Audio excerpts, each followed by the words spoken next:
일본이 우리한테 정치질로 외교질로 모진 짓을 하고 있는데 우리가 지금 일본한테 할 수 있는 거는 딱 이거야. 니네들 그러다 천벌받아. 요 얘기밖에 못 하거든요.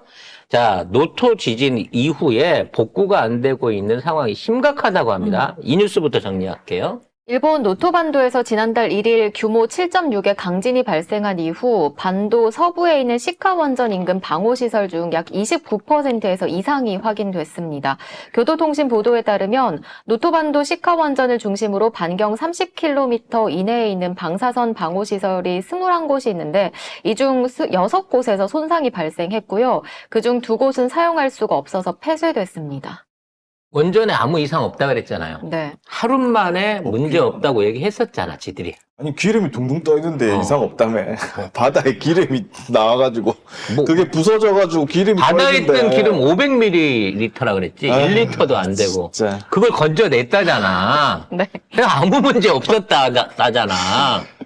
근데 이미 지들이 인정하는 것만 하더라도 6군데 선상이에요. 그럼 이거 어떻게 니네 복구할 건데? 쪼개진 원전을 어떻게 니들이 복구를 할 건데, 그리고 다음번 지진이 또 오게 되면 니들 어떻게 대책을 세우고 있는데? 라고 물어야 되잖아요. 일본도 원전에 관해서만큼은 경정부 상대는 우리나라 언론이랑 똑같은 거예요. 그냥 이거 전달하고 끝이야. 근데 괜찮아. 끝. 음. 사고가 났지만 그게 괜찮아. 굉장히 긍정적인 거야. 야, 사고는 30%밖에 안 샜어. 야, 이씨. 70%는 괜찮잖아? 그리고 50% 넘은 거면 그냥 그건 괜찮다고 봐야 되는 거야. 아니, 이게 괜찮은 게 더 이상한 거 아니야? 이렇게 됐는데 괜찮은 게 이상한 거 아니에요? 정말 긍정적인 마인드죠. 그러면 저는 참나, 진짜. 윤석열 정부가 이해되는 부분도 있네요. 일본 정부가 같은 선상에 놓고 보면, 야, 씨, 우리가 울릉도를 분쟁 지역이라고 그랬냐? 고작 그 독도 하나 분쟁 지역으로 한 거잖아. 내가 뭐 거문도를 달라 그랬어. 울릉도를 달라 그랬어. 독도 하나만 주면 된다니까? 근데 그게 호랑이 해와 달 남매랑 똑같은 거죠. 떡 하나 주면 안 잡아줘 먹지? 떡 하나 주면 안 잡아먹는다고 해서 떡을 다 주고 나면 팔 잘라먹고 다리 잘라먹고 나중에 애들까지 잡아먹으러 오잖아요. 지금 떡은 다 준 것 같아요, 이제. 이제는 팔 잘려먹길 차례인 것 같아요. 내가 팔만 잘라준대잖아, 내가. 이거 아닙니까? 그래서 걱정스러운 게 뭐냐면 이게 방호시설만 봤다는 거예요. 방호시설은 뭐냐면 폐연료봉이라든지 신규 연료봉이라든지 실제적으로 방사선 물질을 함유하고 있기 때문에 방어를 하고 있는 지역이 방호시설이야. 그러니까 핵발전소의 어떤 뭐 배관 지나가는 자리라든지 터빈 돌아가는 자리라든지 이런 쪽에 대해서는 방호시설이라고 안 불러요. 그냥 가동시설인 거지. 그러면 저장이 돼 있는 방호시설의 30%가 깨졌는데 왜? 방호시설은 가장 신경을 써갖고 제일 강하게 지은 데야. 애초에 혹시라도 세면 안 되니까. 방어시설은 지금 일본은 어떻게 되어 있냐면 원전에 있는 지자체는 방사선 물질이 이제 나올 수 있잖아요. 나올 수 있으니까 그거 사고에 대비를 해가지고 뭐 다른 사람들이 일시적으로 그 방사선 물질을 피할 수 있게 만들어 놓은 곳이 방호시설입니다. 근데 이게 이제 주변에 한 전국에 300곳이 있는데 지금 여기는 이 노토 강진 때문에 30km 이내에 21곳 중에서 6곳이 손상이 됐다. 그러니까 대피소가 있다는 거 아니에요. 방사능 대피소가. 근데 그러니까 그 대피소는 아까도 얘기했지만 가장 튼튼하게. 그렇지. 지진이든 해일이든 무슨 사고가 나더라도 가장 탄탄하게끔 지어진 거라 사람을 보호해야 되니까. 그렇죠. 근데 이게 쪼개질 정도면 실제 원래 이게 폭발이라든지 사고가 일어났던 쪽에 있는 안전은 얼마만큼 위험하겠냐. 내가 그 얘기를 지적하는 거야. 근데 있잖아요. 혹시 잊어버리셨을 것 같은데 이 안에 방사능 측정하는 계량기 고장났다는 보도도 일찌감치 나왔었거든요. 그거 아직 안 고쳤어요. 그리고 정확하게 몇 개가 고장났는지조차 파악 못하고 있어요. 왜냐면 일본 정부가 다 복구된 다음에 우리가 들어가서 확인할 거야 라고 얘기를 했기 때문에 복구 안 되고 있어요. 안 들어갔어요. 확인 안 되고 있어요. 근데 고장난 건 알아요. 몇 개가 고장났는지는 알 수조차 없습니다. 그리고 이 노토 반도 지진이 특이한 건 뭐냐면 보통 이렇게 지진이 일어나잖아요. 그럼 이렇게 이제 어느 한쪽이 이렇게 갈라져요. 그럼 어느 한쪽이 이렇게 튀어나옵니다. 그러니까 이 단층의 움직임에 의해 갖고 찢어지거나 갈라지거나 이렇게 변형이 일어나요. 그러면 찢어진 데는 메꾸고요. 갈라진 데는 이게 두들겨 펴면 다시 평지가 돼요. 근데 노토는 안 그래요. 찢어진 데서는 계속 액상화로 물이 올라오고 있고요. 지금 기울어진 거는 점점 더 기울어지고 있어요. 그러니까 이렇게 이제 땅이 삐걱해갖고 올라왔으면 요게 이제 다시 자연스럽게 무게 때문에 내려앉아서 가라앉거나 아니면 이제 이게 멈췄으니까 이 두드러진 데를 깎아서 밀어버리면 평지가 돼야 되거든. 그래서 점점 더 올라오고 있다는 거예요. 그러니까 화산 활동이 없는데 화산 이후에 그 지진 활동은 없는데 지진 활동 이후에 영향력이 계속 미치고 있다는 건 뭐냐? 아직까지도 지축에 힘이 들어가 있다는 거야. 그럼 끝난 게 아니라는 끝난 게 아니라는 거예요. 잠시 쉬고 있는 거예요. 잠시 쉬고 있는 거야. 숨고르기 중이군요. 더 센 한방을 위해서? 그래서 제가 2주 전에 말씀드렸잖아요. 이 사고 나고 2주 후가 더 걱정이 된다. 2주. 그 2주가 언제? 26일부터 29일 사이예요. 네. 어? 근데 약간 이걸 보면 15일에도 지진이 있었거든요.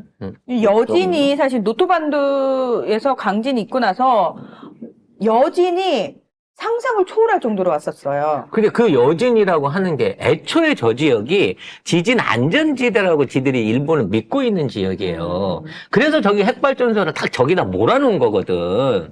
근데 저쪽 지역에 한 번 일어난 지진이 한 번 일어난 것도 놀랄 일인데 다른 지역 같은 경우에는 이런 거지.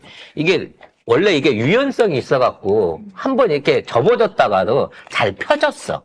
근데 이거는 단단하다고 믿었는데 한 번 접어지더니 안 펴지고 있는 거야, 이게. 이게 더 무서운 거야. 여기에 한 번 더 힘이 가해지면 어떻게 되냐면 원래대로 돌아가는 게 아니라 이 방향으로 더 심해진단 말이야. 이렇게 된다는 거지. 근데 그 시기가 최소 2주에서 한 달 안에 온다는 거야. 그래서 저는 26일 제가 지난번 방송에서 말씀드렸는데 26, 7, 8, 9에 뭔 일이 있을지 모르겠다라는 걱정이 돼요. 걱정입니다, 여러분. 제가 뭐 이런 방송 너무 아까 회화적으로 한다. 희화적으로 하기 때문에 이거 마치 뭐 일본 안 되라고 사람 인명피해 나라고 저기 하는 거냐라고 지적하는 분도 있기는 하는데 나는 걱정된다고요. 그 안에 계신 우리 교민들도 걱정되고 이걸로 인해서 일어나는 민간인들의 피해도 걱정되고요.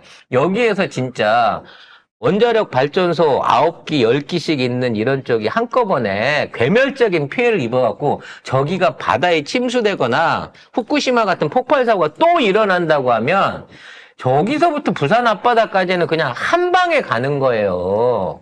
죽음의 바다가 되는 거야, 우리 동해가. 그러면 우리나라 절반은요, 소고하고 살아야 돼요.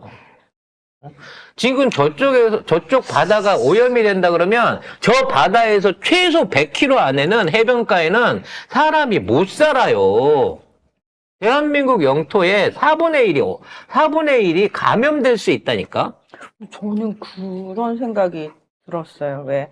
여러분 킹덤이라는 넷플릭스 드라마 보셨는지 모르겠지만 킹덤에서 보면 좀비가 발생을 하니까 거기다가 성을 쌓아서 못 나오게 막아버리잖아요. 네.